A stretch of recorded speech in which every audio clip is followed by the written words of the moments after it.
Since reviewing the Pro 2, I've been thinking about controllers on the Switch a lot again lately, and I've come to the realization that I don't really like using my Joy-Cons, or at least I don't like using them without having some kind of modification to make them better, because truth be told, it's kind of about time we got some kind of new upgraded version of them. Today's video is sponsored by Raycon.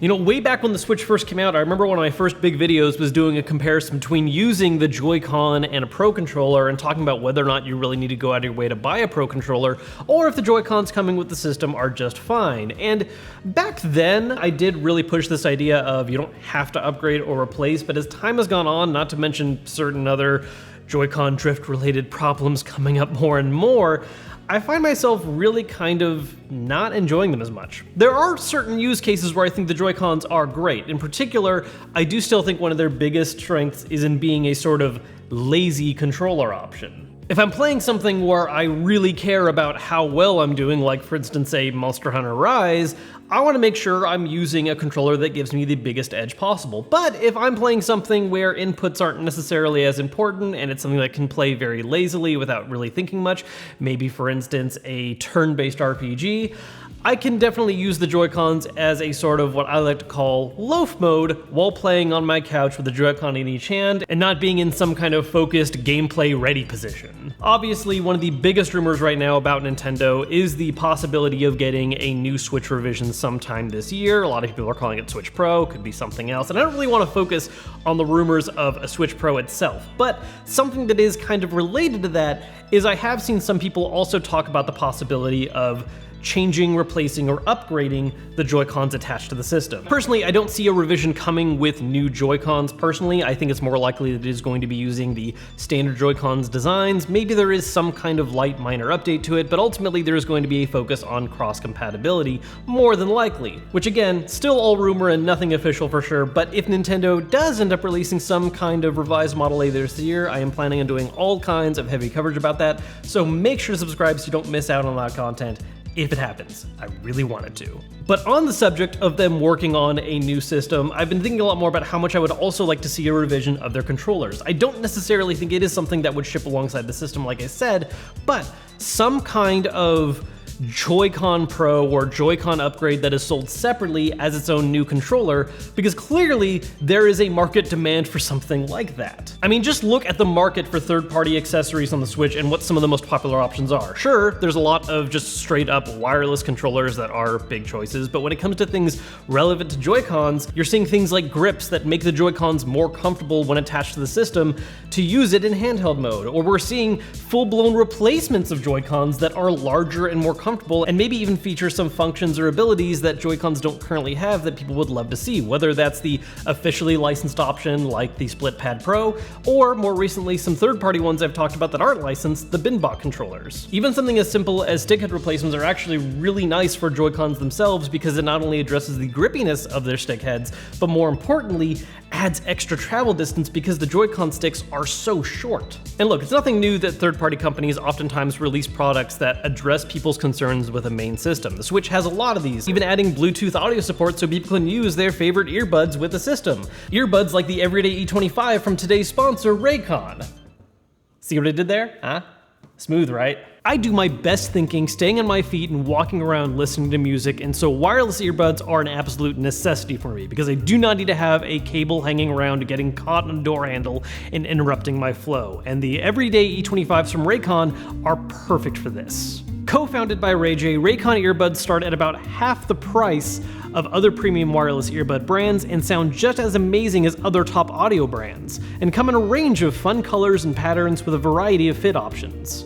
They're super comfortable in my ears and are compact and portable so they're easy to carry around, they're noise isolating while sounding great, easy to pair, and offer 6 hours of continuous playtime. I've also started going on a lot more walks lately because I've been inside entirely way too much this past year for obvious reasons, and I've been using that as a way to listen in to some of my favorite podcasts and play catch up at the same time. If you want to check them out for yourself, click the link down below in the description or go to buyraycon.com/KevinKenson to save 15% off your order. See, the thing about relying on third-party companies to make these products is the fact that while I do like using a lot of these, there is something about having an official first-party option that if it does the job job done right is really appealing, especially when it comes to including certain features that might not be commonly seen in third-party options. For instance, a big one, HD Rumble. HD Rumble is one of the coolest things about Joy-Cons that you don't really get in any third-party offerings, and while the list of games that fully supports it in an interesting way isn't the longest, it is still a really nice feature that I wish we had a more comfortable, better Joy-Con option that still supported them.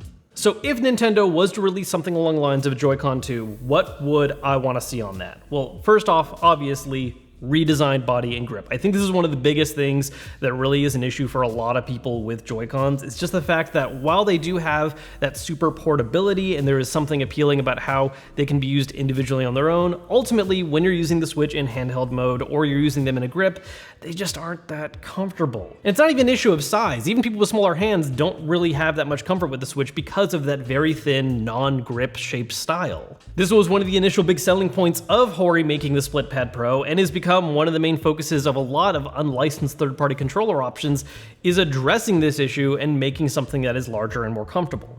The grip of the Joy-Con, though, isn't the only thing where size makes a big difference. Like, one big problem with the Joy-Con sticks as they currently exist is that they offer a very small area of movement. Part of the reason for this is because they're designed to hug the body as closely as they can while still operating as a joystick, which does help with the portability aspect of them, but really hurts in games where very refined, minute movement is necessary. This is actually, I think, one of the biggest reasons why a Pro Controller is preferable for some genres like first-person shooters, or why some of these third-party alternatives like the Binbox are big, because again, that stick is just so much larger and gives you more refined control. Then, what is probably one of the most oldest requested features of Joy-Cons, a D-pad. This is something that Nintendo is clearly aware of because one of the first really big Joy-Con alternatives that was officially licensed was a Joy-Con that added a D-pad. Sure, it had to be attached to the Switch, and it didn't feature Rumble and was missing a whole lot of other stuff, but ultimately, it answered one very big question a lot of people had is, why can't I have a D-pad on my Switch? And even in an official capacity, Nintendo has already addressed this a little bit by the fact that the Switch Lite has a D-pad instead of that 4-button setup. I understand why they were kind of hesitant on doing the button setup before, because it kind of clashes with one of the selling points of the Joy-Con is that you can use it sideways, it's its own standalone, which is something that's cool, but if they did offer an alternative Joy-Con design that was official, having a D-pad I think is something that would be an absolute must. Now, there are two other things I would love to see that are a little more out there and wild, and look, to begin with, the concept of them making some kind of redesigned or replacement Joy-Con is already in the territory of me just hoping or something I want to see, but if we want to get really crazy, two things I would love: analog triggers and GameCube-style ABXY. Analog triggers have not been a heavy focus on the Switch. Regular Joy-Cons do not have them, the Pro Controller does not have them, and really it only comes up in some very specific odd circumstances, like using a GameCube controller with Mario 3D All-Stars to have that more refined style of control in Super Mario Sunshine.